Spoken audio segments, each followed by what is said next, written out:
What does Islamic art and architecture look like today, and how does it connect to the past? The big question is, what is the Islamic in Islamic art? I mean, it's not necessarily about what Muslims make. So, is the new museum in Doha that was designed by I.M. Pei, who's an American architect, is that contemporary Islamic architecture?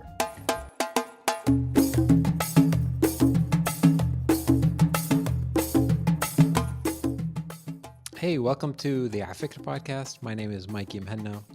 Today on the series, we have Jonathon Bloom, who was a professor of Islamic and Asian art and art history at Boston College, is now retired, but is author of many books, including Paper Before Print, The History and Impact of Paper in the Islamic World.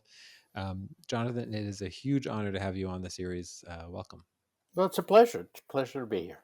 Yeah, let me ask you the first most basic question, which is, how did you become interested in studying Islamic art and architecture?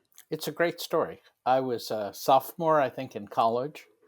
I was interested in art history, and I needed one more course to fill out my schedule.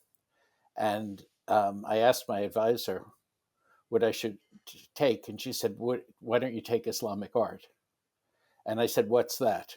And she said, "Well, that's a good reason to find out." So I went and took this class, and I was swept off my feet because the professor was Oleg Grobar, who was the sort of, dean of, you could hardly, he was one of the two people who really taught it in the States, or very few people who taught it in the States at that time. And he made it all seem so easy, so incredibly easy, and so much fun. And it was so much more fun than studying, I don't know, Baroque painting, that I said, well, I've got to do more of this. So I kept taking more and more classes, and then decided eventually that I would go to graduate school and study it and Yeah. make it my career. So this was at Harvard. Yeah. What was the understanding of what Islamic art was when you were at Harvard? I'm not going to age you, but in Oh, you you know can do it. 50 years ago. 50 years ago. Right. I know it's hard to believe. I'm not that old, but anyway. Yeah, so 50 years ago at Harvard, what did what was a sophomore 50 years ago told that Islamic art was? It started sort of at the beginning. And I mean, I knew nothing about this. So, I mean, it started with, you know, Islam and the Prophet and stuff. And it usually worked up to, you ran out of class time sometime like in the Mamluks. So, or in this, the Safavids, maybe you might get up to the 16th century, but it had nothing to do with modern times or anything like that. So it was strictly a historical period. And there were basically no books, no textbooks that you could read. So you had to read like articles from journals and stuff, and there was very little in English. And so it was really hard to get a picture of what the subject was about. Okay, so let's move forward into, I just want to maybe use the book that I used to introduce you as an interesting sort of entry point into your work, because it is a intriguing topic. So, paper before print: the history and impact of paper in the Islamic world. Um, why is that a why was that a interesting topic for you to explore? And what surprised you about it as you jumped into that exploration? I came to it, like almost everything I've done, by accident. And I was actually writing something about the history of architectural plans in the Islamic world. And I started wondering what those plans were written on, drawn on. And nobody ever talked about what it was. And so I said, well, what about paper? Where was paper? When was it invented? How was it used? How was it made? And such. And nobody seemed to know the answer.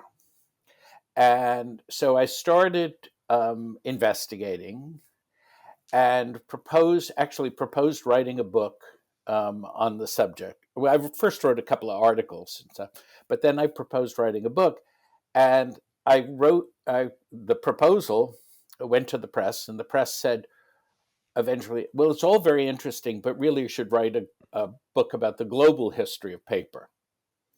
And so I started writing that, or I actually wrote a draft of that book, and the press said, that's all very interesting, but actually the Islamic stuff is much more interesting. Go back and write the book that you really wanted to write in the first place. So I did that, and that's the paper before print. And what I realized was it was an absolutely untold story of how paper, uh, the Muslims didn't invent paper, but they encountered it in Central Asia, and it spread throughout the Islamic lands in the Middle Ages, reaching the Mediterranean, where Europeans encountered it, and then they started making it, and totally forgot where they'd learned how to make it from. And so and because the Europeans were more had certain technological advantages in paper making, the industry in the Muslim lands collapsed in the face of European competition, and so it just disappeared Yeah. in most countries. It's interesting to think about paper as a technology. I it most certainly is a technology, but I didn't think of it as technology until preparing for this interview. Um, can you just walk us through kind of the dates of when that technology began to emerge, and the differences, and the delay in the new technology until its emergence compared to the impact, its cultural impact? Okay, so paper was invented probably in the second or maybe second or third century before Christ in China. So no one knows exactly why, how, or whatever, but there are little bits of paper that were found, and we think that it was a sort of accidental discovery that was used as a textile, like cloth, more than as a surface for writing, support for writing. And but the Chinese ascribe its invention traditionally to the first century after Christ, when someone invented it, supposedly. The point is that Buddhists spread the use of paper. Chinese Buddhists going to India, going to Japan, going to Korea, took paper and paper making all over, wherever they went. And Muslims, when they encountered it in the late seventh, early 8th century in Central Asia, started using it. And it quickly spread through the Islamic lands, reaching, let's say, Syria around by 800, Egypt about that time, and then North Africa, and the Iberian Peninsula, certainly before the year 1000. Um, and what's what's extraordinary is that this was the golden age, as they say, of Arabic literature, and yet no one ever sort of thought about what were all these books written on. Yeah. I mean, because literary scholars are generally concerned with the text, but not with the physical object, and very few books remain from that period because they were fragile. So, what is different about the paper then compared to the paper now, and why? Like, I guess maybe the unasked question is, why did it matter to you? What is at stake for understanding Well, this I mean, technology? okay, so okay, the paper well, it was all made from rags or from plant materials, um, and we have three medieval Arabic recipes or for how to make paper, and none of them are very useful. I mean, they're not really. practical. They're more like they're adab, they're literature. I mean, to inform. And and so modern paper is largely made from wood. All paper is made from cellulose, which is found in plants, but it's easier to get the cellulose out of plants like flax or cotton than it is out of trees. But you get a lot more out of trees. So that's why modern paper is made out of wood. What was interesting to me was how did the use of having a drawing material, I mean, Yeah. I'm an art historian, so I was interested in how a drawing material uh, affected or changed the way artists worked and how art was created. So, I mean, we know that writers needed to have paper or some surface to write on, but we know that artists, I mean, paper was probably too expensive for most craftsmen to use for most of their work until quite a bit later. And so what you can see is how, as it became cheaper and more widespread, it changed the way that artists in the Islamic lands Yeah. made their art. I want to move. I want to move on a little bit. We'll come back, or maybe before we move on from paper. Sorry, I know that I can nerd out on this topic for It's a all while. right. I could too. What is the what was the actual broader impact culturally on the Islamic world? Was it different than any of the impact on the other parts of the world? It started out being a fairly restricted medium, paper. I mean, it was a manufactured product. It wasn't as cheap as it is today, so it was restricted in its circulation. But what it did, I mean, it meant that um, there was a explosion of book learning and book writing and book learning in the Muslim world. So that we have in Cordova, let's say, in the 10th century, the library there is said to have had something like, I think it was like 100,000 volumes. Now that might have, or maybe no, it was 400,000 volumes. I think it was 400, which is undoubtedly an exaggeration. But so let's say they only had 40,000, which is 1/10 the number. That is still 10 times more books than they had at the greatest library in Europe, in Christian Europe, in Paris, which had maybe 4,000 books. So in that sense, it was transformative, and it meant that civilization in the Islamic lands was one of a verbal, literary. I mean, it encouraged literacy. We don't have any figures, but it seems more likely that more people were able to recognize writing, even if they couldn't read or write, philosophical treatises. They had some functional literacy. Why did you say, why is the title called Paper Before Print, specifically print?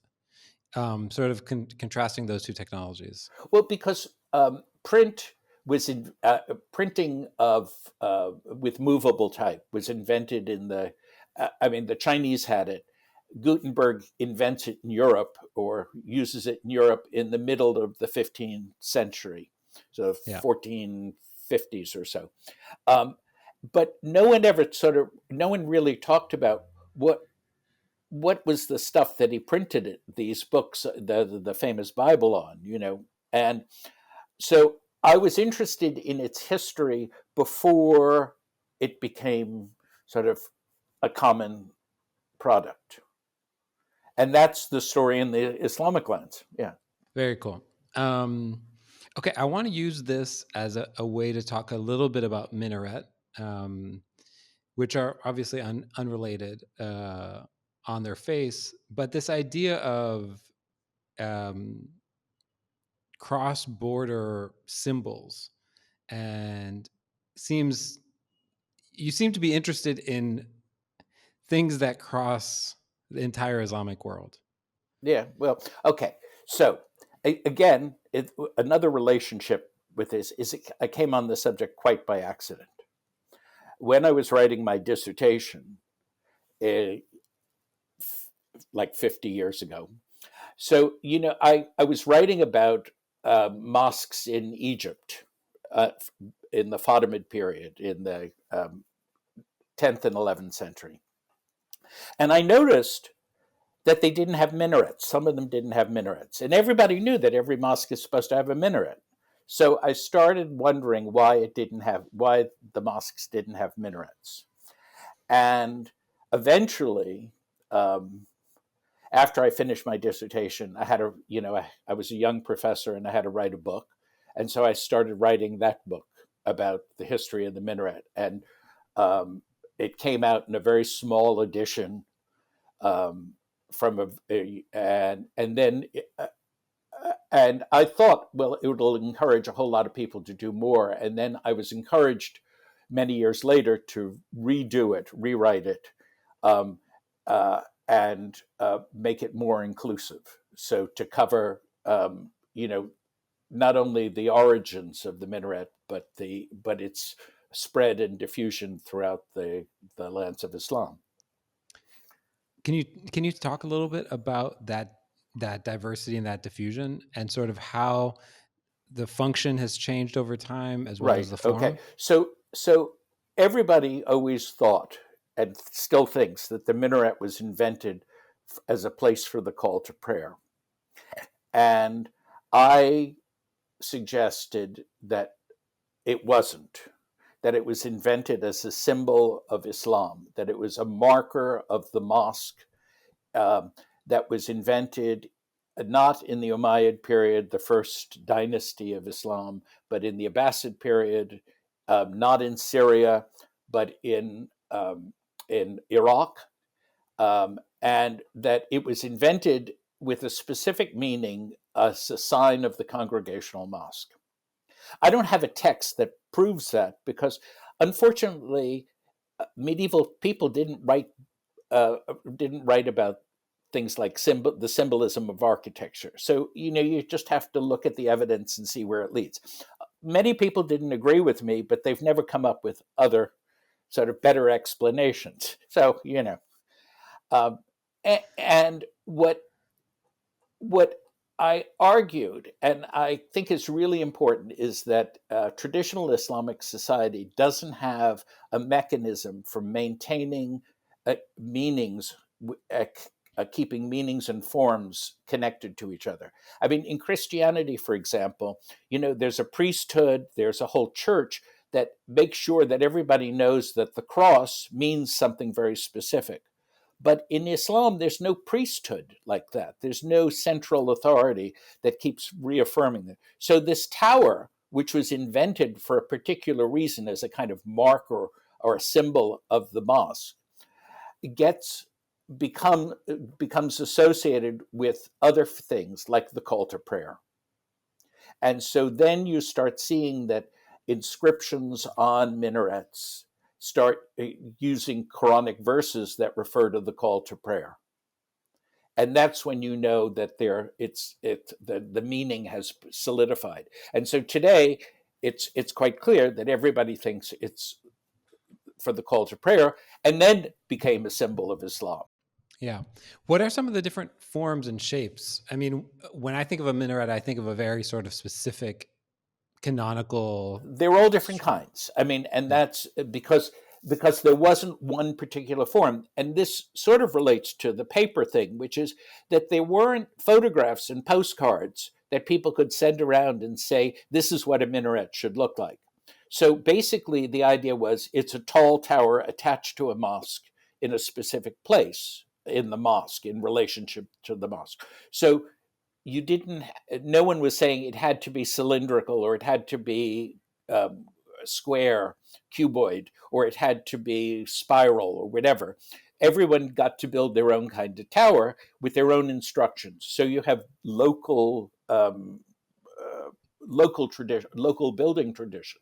So in Iran, for example, minarets are invariably tall cylindrical towers built of brick, whereas in Syria and Palestine, the minarets are square in plan and built of stone. In Egypt, they combine. They're sometimes stone, sometimes brick. Combine different different shapes, one on top of another. In the Maghreb, they tend to be square in plan.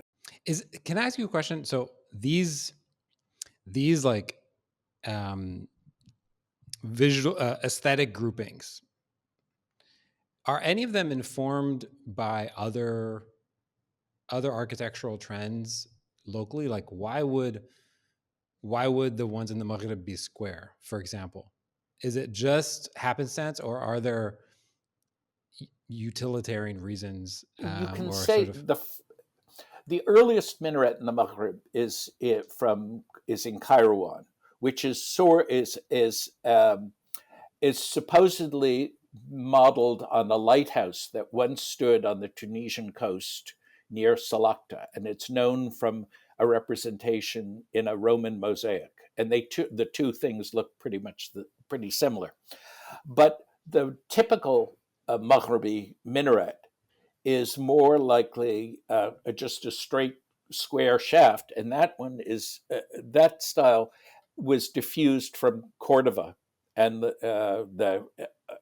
because of the prestige of the first minaret in Cordova.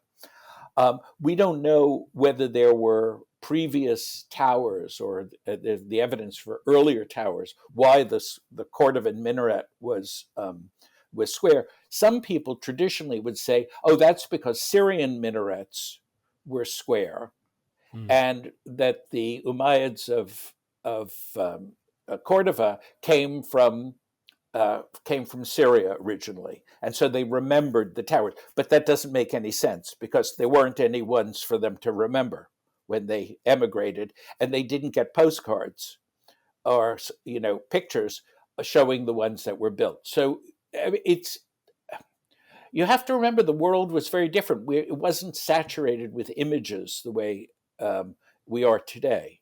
Yeah. It's like you're almost harkening back to a time where it wasn't even saturated with text. Yeah. It's not even, forget images, forget video and images. There wasn't even text. Or right. Or computers. Yeah.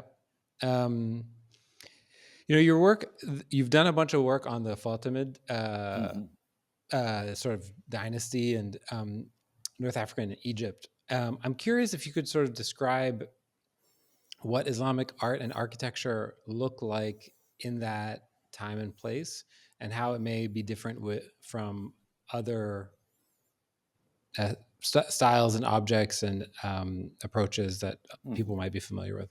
Well, I should say I came to the Maghreb because after college I needed something to do, and I got onto an archaeological project in Tunisia for 6 months, and so that was my introduction. Really, I'd spent a week in Istanbul before that, but really that spending time in Tunisia got me interested, and that's why I started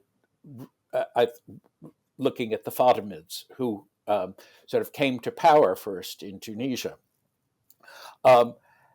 What interested me was the sort of Mediterranean quality of their art and architecture, and how it related to what was going on in the Mediterranean world at that time.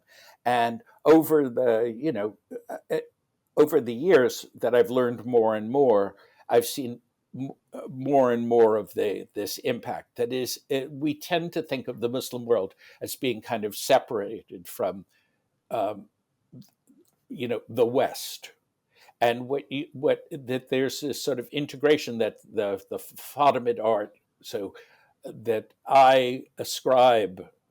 There's a very famous Quran manuscript known as the Blue Quran, and which the Tunisians, I think, rightfully claim as a work of Tunisian Fatimid art. And I wondered, why is it blue? Why was it written on blue parchment? Why did it have gold writing? What did that mean? And there were all sorts of theories. I mean, there's actually a novel written about this manuscript. That sort of comes up with all sorts of wonderful theories and stuff. But what I was interested in was it's real that the Byzantines, the contemporary rulers of Constantinople, were making purple manuscripts at the same time, and also written with gold and silver lettering. And so, I started seeing those connections, or the doorway to the first Fatimid mosque, which didn't have a minaret, but had this very fancy doorway. And I was trying to figure out, why did it choose this doorway? And it's everyone agreed it looked like a Roman triumphal arch. Well, some people say, oh, it's because of the triumph of the ruler going into the mosque. But I thought that was nonsense. But it's sort of, they're looking around for, how do I make a fancy doorway? And what can I use as a model? Yeah, it's interesting. I mean, those types of small little cues are hard to pay attention to. Have you always had a penchant for looking for these small types of Yeah, questions? yeah, I'm curious, and I get Yeah, bored easily, So, I mean, I that there are some people who spend their lives working on one problem, yeah. and and then and one period, and and then they go into it even deeper and deeper and deeper. And I like to go where my interests take me. So, and fortunately, I've been able to do it. Mostly successfully. Can I ask you about the present day, so to speak? Um, what does Islamic art and architecture look like today, and how is it connected to the past? Well, it's really difficult to say, because there's so many different. I mean, the big question is, what is the Islamic in Islamic art? I mean, it's it's a bad name for a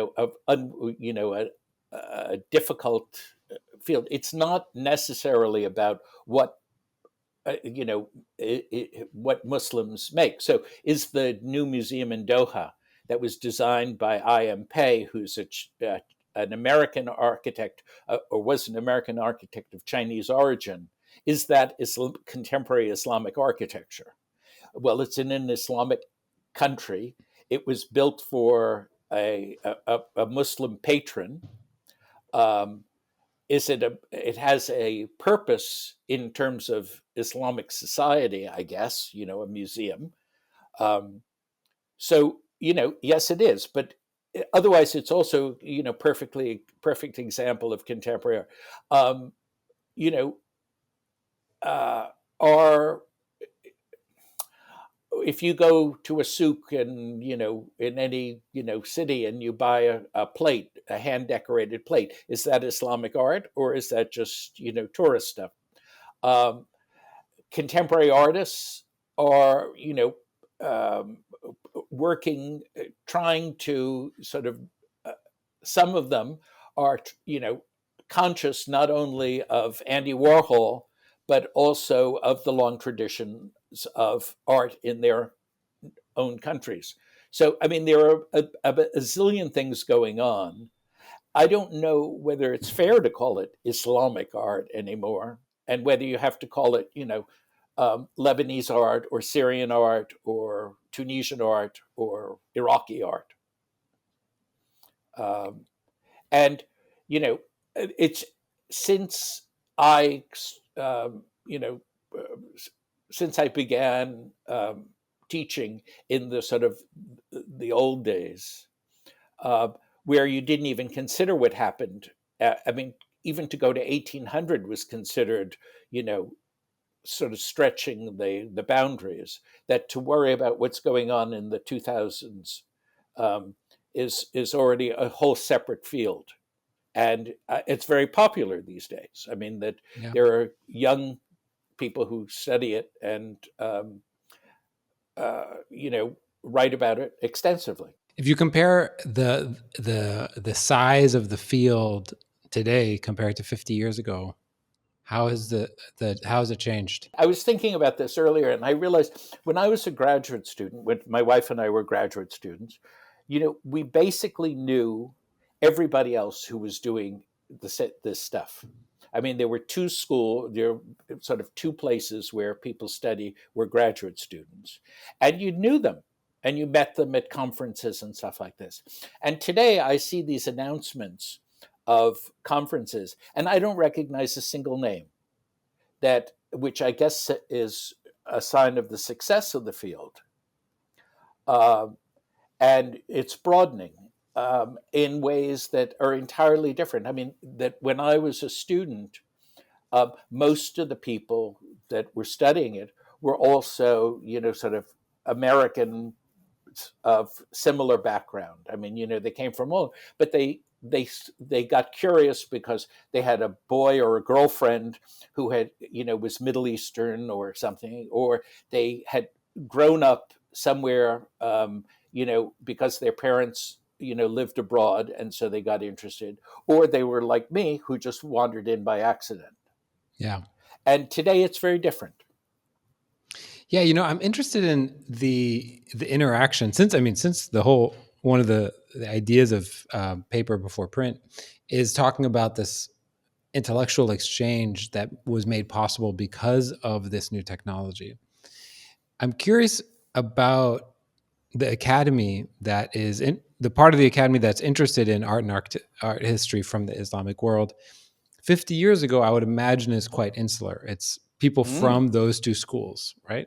yeah, Um, Whereas there were obviously tons of schools in the Islamic world and the Arab world that had people who were very concerned with this topic, but maybe yeah. not. There was not that exchange. Yeah, well, I mean that what you would find, I think, Yeah. as is that in a place like Egypt, people studied Egyptian art, Hmm. and it wasn't just the pyramids, but it was the Tulunids and the Mamluks and such things, and that you would only study what was in your own country. And in Iran, for example, you'd only study Iranian art. And Yeah. in Turkey, you'd only study Turkish art. And the whole concept of Islamic, that is this that the horizontal relationships were more important, is a very much a European and American creation. Um, and, it comes in conflict with the nationalist perspectives. The term, the term Islamic art and architecture. Do you think it's a useful term today in 2023? Well, I've spent a great deal of time using it. I don't like it, but I've never come up with anything better. I mean, that the great historian Marshall Hodgson, who taught at Chicago for years and years, came up Yeah. with this idea of Islamic hate, which Mm. was to differentiate that which was connected to the civilization at large, um, to differentiate it from that which was connected to the religion, which would be Yeah. Islamic. It's really good. It's really effective. And then of course you have Persianate and Persian. I mean, you can Hmm. go. But the problem is that for Americans or who are mostly the people that I've been dealing with in my career, that it's hard enough to distinguish Islam and Muslims. And people say, well, how many Islams live in Damascus or whatever? And you say, no, no, they're not called Islams, they're called Muslims. So to add yet an, you know, to add, I mean, you can, I mean, this is, uh, this is the world we're dealing with, Yeah, it very and much is. I mean, that I have been trying, to, educate. Okay, before we keep on going, what are you working on these days? I mean, I know you're retired, but I suspect that you're a very productive retired person. Well, we're doing a festschrift for somebody. That is a volume in celebration of the career of one of our colleagues, and so that's I'm in the midst. We're in the midst of that. I have to work on the index and stuff.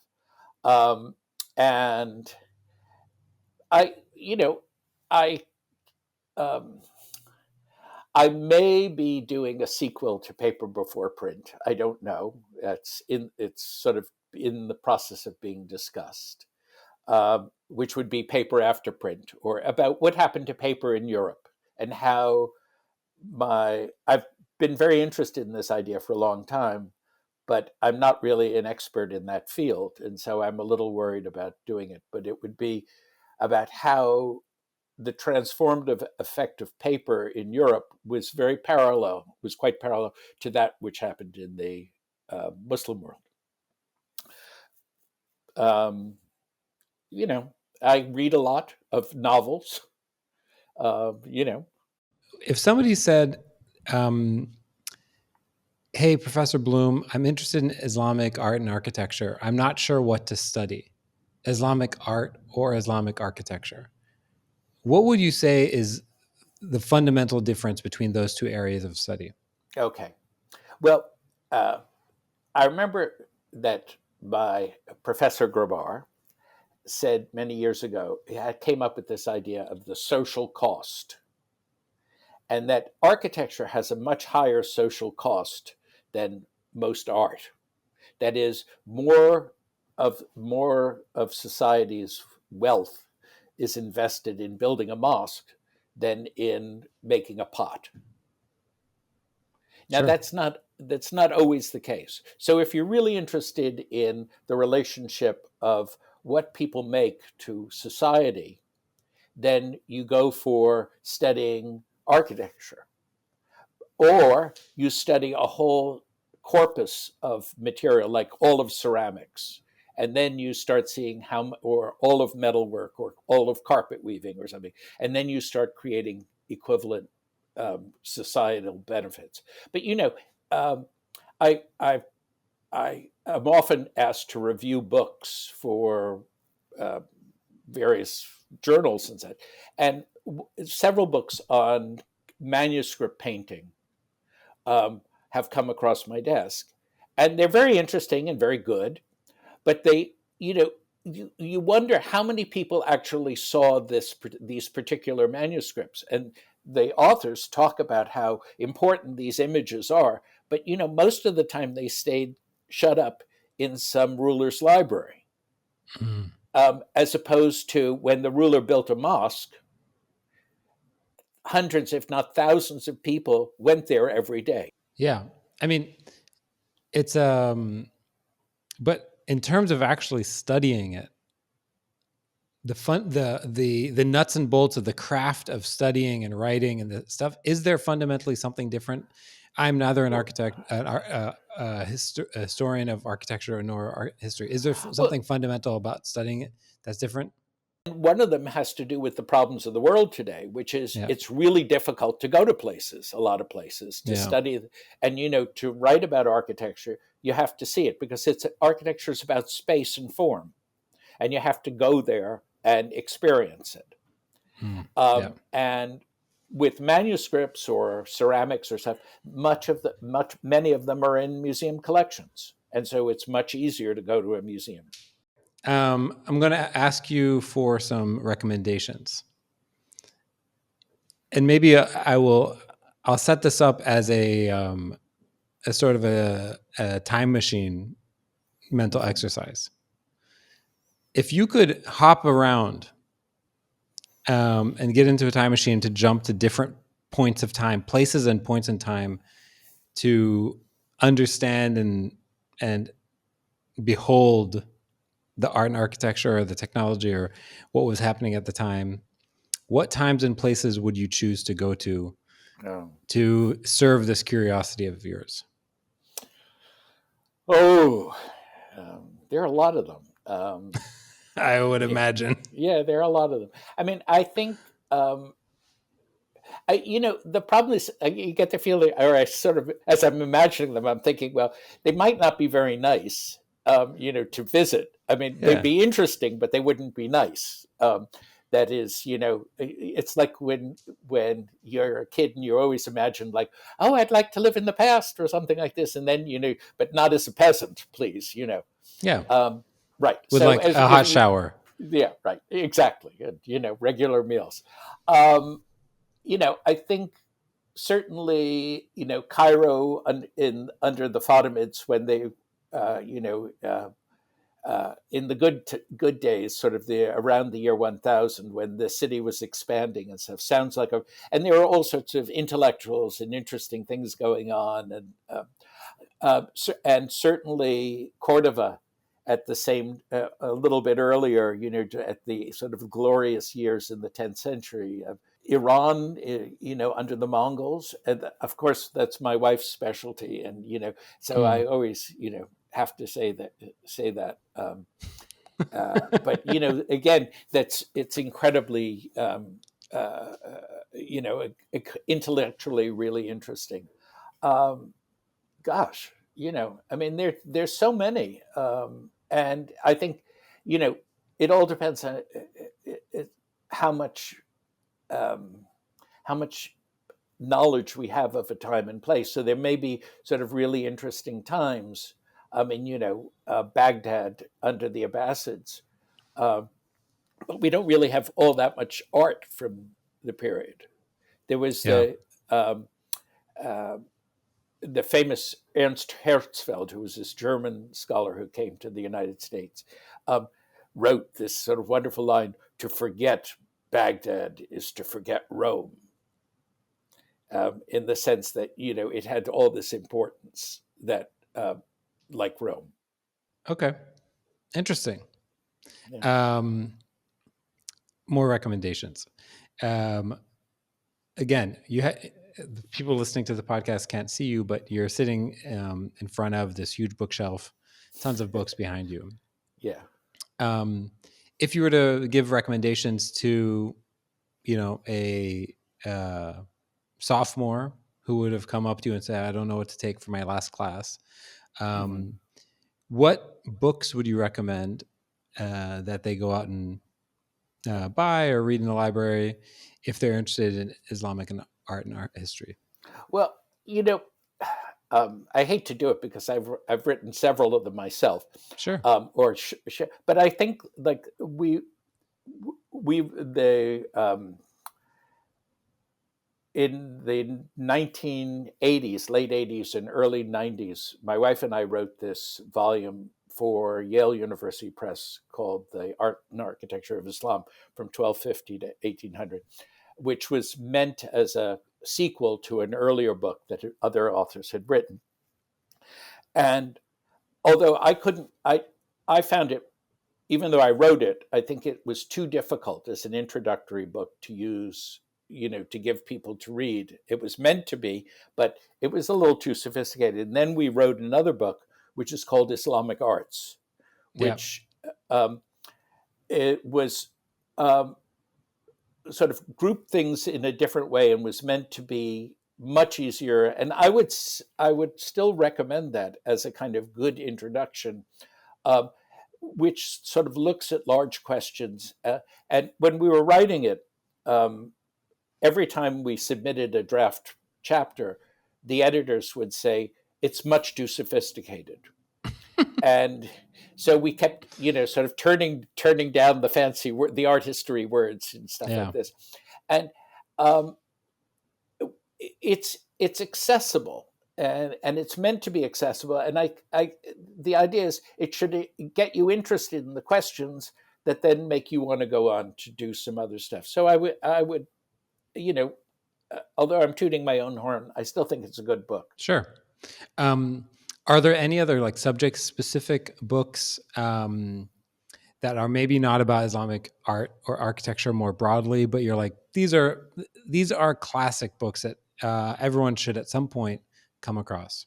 Well, it's so different because you're dealing with 1400 years of history Mm-hmm. over, what, half the surface of the globe, that it's kind of difficult to sort of like, choose. Why? I mean, Why would that be difficult? That oh, sounds so easy. I know, and if you try, if I say one thing, then they're going to say, "Oh, but you forgot that." Why didn't you mention this? I mean, so Sure. I mean, if you're, you know, I because I, learned in the sort of traditional years, I read all these classics like by Creswell, who wrote about Islamic architecture, and, put everything in chronological order and, measured everything. And I mean, they're these enormous books, which you can't see on the shelf behind me, but they're just enormous. And they're really important, but they're so old-fashioned, and yet Yeah. it's important to understand how the field has changed. Um, that there's a friend of mine has written a book about the Kaaba, Nice. and and no one has ever written until him, and no one wrote a book trying to understand the importance of the Kaaba in uh, in the life of Muslims. And you, and he's an art historian, but also a historian, and it's revelatory. Okay. Before we wrap up, I want to ask you two final questions. The first is, what do you think people most misunderstand about your work? I think people think that it's simple because I really have tried to make an effort to make it understandable that it's simple, Mm, and that we don't need to preach to the choir. We really have to. I mean, I sort of feel that I should make my work as accessible to as large a number of people as possible. So that means not using fancy words and not assuming that people are totally conversant with all sorts of contemporary academic theory and stuff like that. I wonder if are there colleagues who misunderstand things about your work? Yeah, I think so. They also think it's simple. Well, I mean, they don't say it, but when you try and write, I mean, you try, when you write a book, when you write a book that uh, you can then flog it around to a publisher who may or may not accept it. Whereas if you talk to a publisher first about writing a book, the publisher will tell you how long the book should be, how many illustrations it should have, and so on. And then you work from that, those constraints. And so it means that you can't always say everything you want to say. You have to make choices. And I've been writing books for maybe 40 years, and have learned a lot about doing that. And so I can't say everything. So it sometimes sounds like it's simple or I'm ignoring things and stuff. But I'm trying to make those books available. And that means getting them published. Yeah. You've mentioned your wife a few times, and people who don't know, you and your wife have published many, many, many books together. Right. And she is a incredible scholar in her own right, and I hope she comes on the series soon.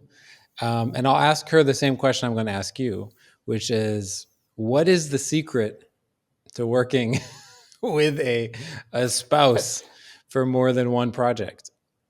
um, Love, um, uh, um, respect. We met in graduate school Mm-hmm. and have been married for over 40 years and have written and worked together on many, many projects and are still doing it. Yeah. Um, I respect her work as much as she respects mine. We have also been willing to forego our own careers um, so that we can um, support each other.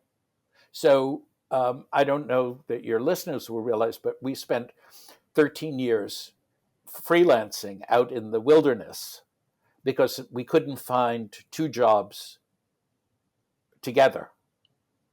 Yeah. And, but we wrote many books together during that time, and we had two children. And, so life is long, and you don't get everything all at once. For those listening, your wife's name is Sheila Blair, Okay, the last question I'll leave you with is, who would you love to shadow for a day, past or present? I, having written this book recently about North African architecture, um, Georges Marseille was a French colonial scholar and who got to see everything and spent, his career from the 1920s um, in to his death in the 60s, I guess. Um, studying North African and Iberian Islamic architecture. Mm. And although some of his ideas are absolutely, crazy and, I don't agree with them or whatever, but I think that these colonial people were really interested in exploring Islamic culture and preserving it. And so I don't know. It sound I would have loved to have met the man. I mean, I sort of feel I've met several people. I'd never met Creswell, for example, but the Eddinghausen I met. And some of these people say, "Oh, you met Eddinghausen." But I Yeah. think someone like Marseille would be very interesting. Why? Why do you think they were so interested? I mean, there is a huge calling card. There's a huge movement to sort of decolonize the academy. Um, what? I mean, these people who have this type of this framework. What was the source of their interest? It's hard for me to understand it. Marseille had a brother who was William, who was an Arabist, I think, and in the colonial service. And he went out. I think Georges Marseille went to visit his brother, who was based in Tlemcen in Western Algeria, and I think fell in love with Islamic art. And they wrote a book about the Islamic monuments of Tlemcen, which I Yeah. actually have on the shelf. Um, 100 years, over 100 years ago. Yeah. I think curiosity. I mean, Well, Jonathan, thank you so much for doing this. Oh, it's been a pleasure. I really appreciate it. Hopefully, we're going to have Sheila on. I think she'd probably agree. Okay, great. And I hope people go out and check out some of the books and get a little more curious because of your Yeah. inspiration. Well, just remember, it's a lot of fun. Yeah.